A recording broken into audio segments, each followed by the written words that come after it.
We need to be able to have more opportunities for our students to be able to see teachers that look like them, to be able to create the jobs for our communities, especially for our under and unemployed African American youth.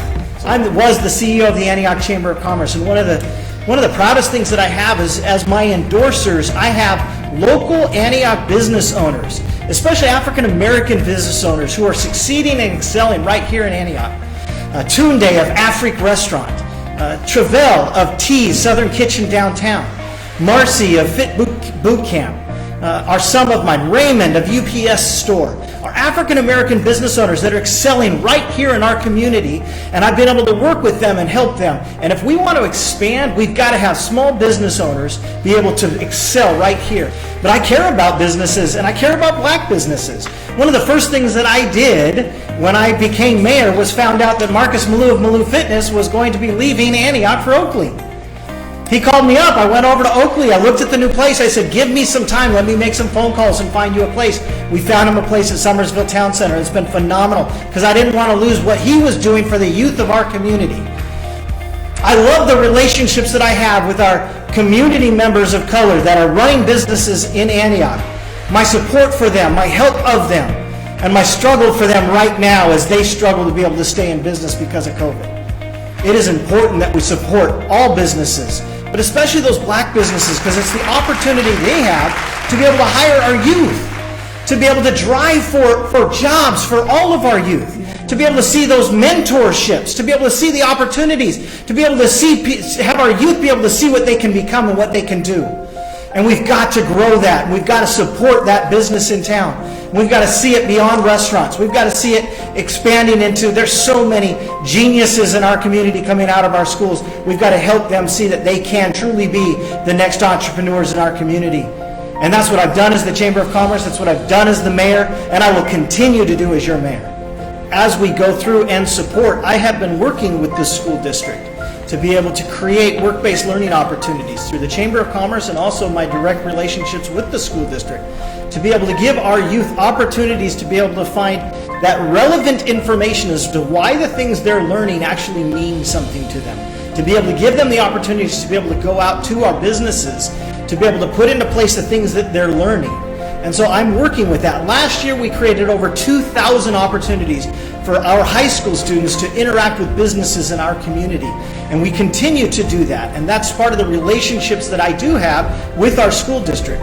When it comes to the rocky relationship that we have, I will say that one of the problems that I have is I believe in school choice.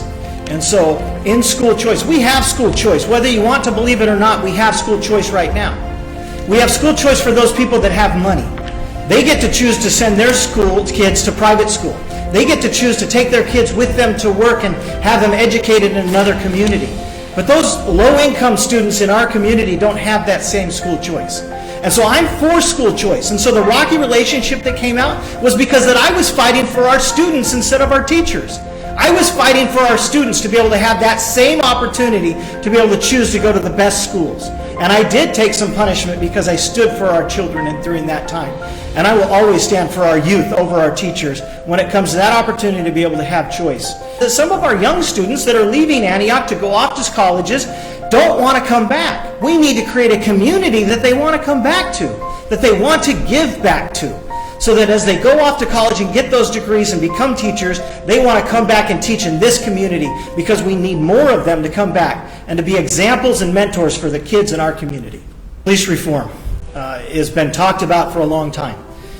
When it came to our community, and Breonna Taylor and George Floyd were killed, and this topic came into our community because of a national push that allowed for a conversation for us to be able to have. And I'm happy to be a part of that conversation. And as we start in that conversation, we've already made changes.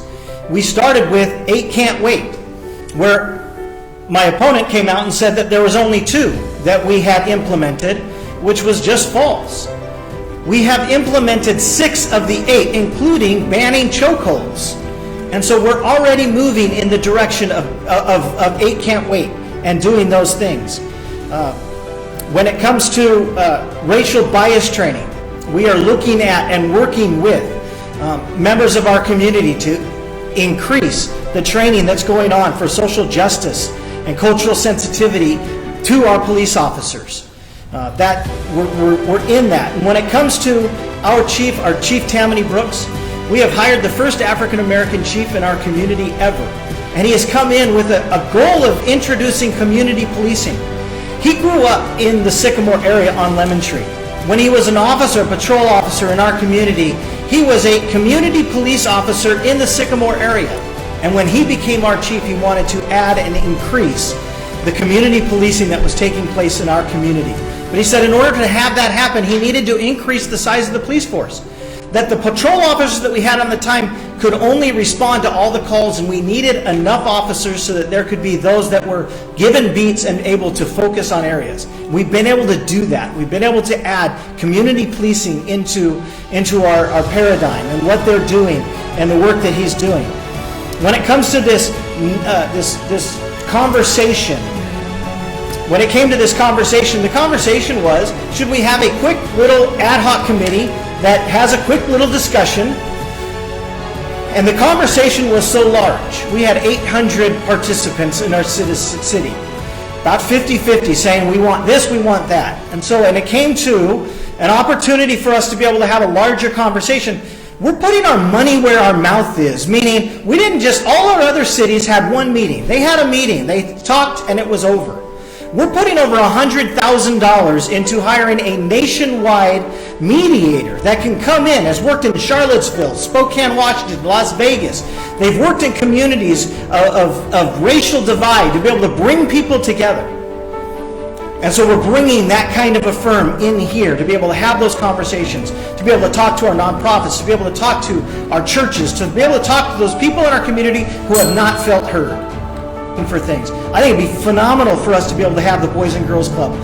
But even without them, I went to our churches and I said, hey, you know what? We need after school programs. Can you work with us? I was at the Templo Santo last week for their ribbon cutting as they opened up a youth center after school on 18th Street in the old Extreme Fitness.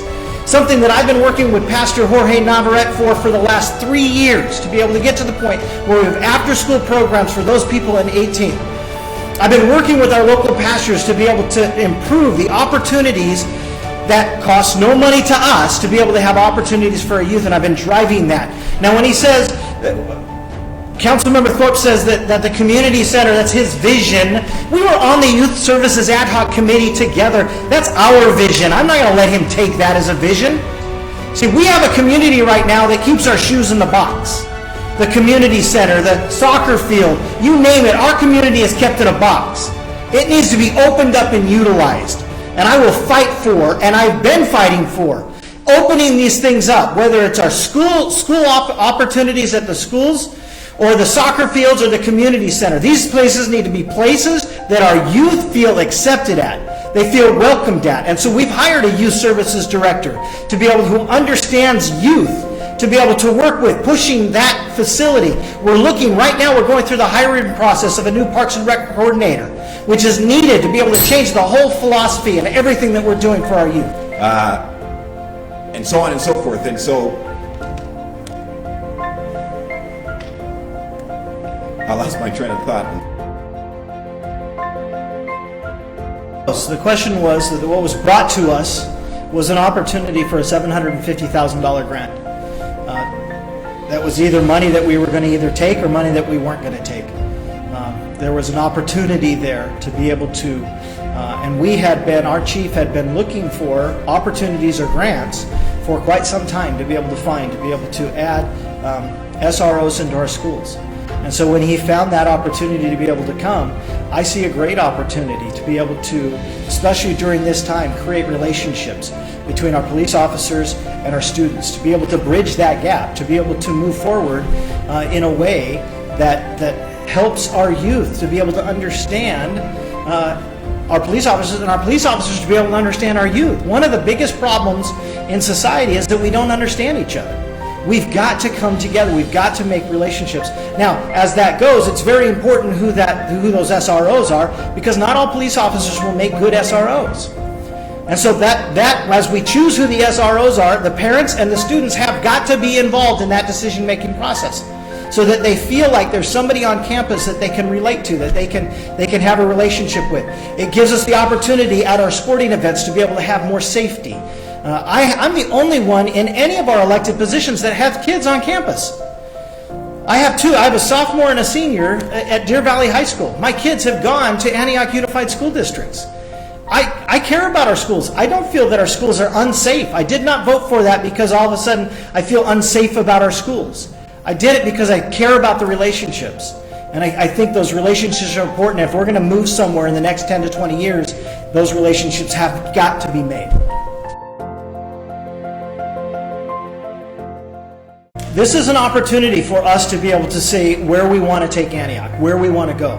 The last 4 years, I've worked on relationships. I've worked on relationships with many members of our community, with our business owners, with our pastors. I've worked on relationships with our schools. We've come together so much. I see Antioch as an opportunity to be able to take this as a model city of diversity. This is such a great place to live. A great place for us to be able to raise our families. And the wonderful thing about it is you can't draw a circle around where a ethnic group in our community lives. We live amongst each other. What a wonderful place to be able to have that. We need everybody to be able to feel welcome. When I talk about youth leaving in our community and not wanting to come out, that's their words, not mine. I'm just repeating what I'm hearing. I would love to see more people like these youth want to come back into our community. I want to see everybody want to come here. I want to see people want to raise their family here. And we have gone and we have fought for jobs, and we're bringing those jobs to our community. We have fought to clean up our city. Our medians are cleaning up. When we talk about cleaning up our city, it's not the people, it's the things in the city. It's making it look nicer. It's making it feel like we want to be here, so there's pride in the areas that we live in. This is something that we can do together. And I look forward to fighting for and working towards that Antioch that we all want to call home, that we want to come back to, so that our youth can come back, so that everybody can come back. This is such a great place, and I thank you for allowing me to be your mayor, and I ask for your vote again, that we might continue that. We might continue uniting our community and driving forward to a better future for everybody. I'm not just the mayor for one group, I'm the mayor for all of Antioch, and I'm proud to say that. Thank you.